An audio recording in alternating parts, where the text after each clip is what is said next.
અરવલ્લી જિલ્લાના મોડાસા શહેરમાં આજરોજ શાકભાજી વેપારીઓ દ્વારા તેમને હટાવવાના નિર્ણય સામે વિરોધ નોંધાવવામાં આવ્યો હતો. તો શહેરના 4 રસ્તાથી બજાર તરફ નવા શુભલાલ માર્કેટની સામે વર્ષોથી વેપાર કરતા શાકભાજી વિક્રેતાઓને સ્થળાંતર કરવાનો આદેશ આપવામાં આવ્યો હતો. આ મામલે વેપારીઓ જણાવ્યું કે આ જગ્યાએથી હટી જવાથી તેમની રોજીરોટી પર અસર થશે. તેઓ લાંબા સમયથી આ સ્થળે શાકભાજી અને છૂટક ખાદ્ય ચીજોનું વેચાણ કરી પરિવહન ગુજરાન ચલાવે છે. ત્યારે આજરોજ મંત્રી ભીખુસિંહ પરમારના હસ્તે નવા માર્કેટનો શુભારંભ થવાનો હતો. તે સમયે વેપારીઓએ રસ્તા પર બેસીને વિરોધ પ્રદર્શન કર્યું હતું, જેને લઈ પોલીસ દ્વારા વેપારીઓને સમજાવવાનો પ્રયાસ કરવામાં આવ્યો હતો, પરંતુ તેઓ ન માનતા પોલીસે 10 વેપારીઓની અટકાયત કરવી પડી હતી. તો તંત્ર દ્વારા વેપારીઓને અન્ય સ્થળે ખસેડવાની યોજના છે, પરંતુ વેપારીઓ તેમની મૂળ જગ્યાએ જ વેપાર ચાલુ રાખવા માંગે છે. તો આ મુદ્દે વેપારીઓને તંત્ર વચ્ચે સંવાદની જરૂર જણાય છે.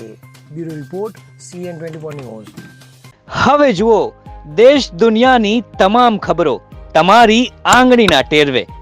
ઉઠાવો મોબાઈલ અને Google Play Store પરથી ડાઉનલોડ કરો અમારી CN24 ન્યૂઝ મોબાઈલ એપ.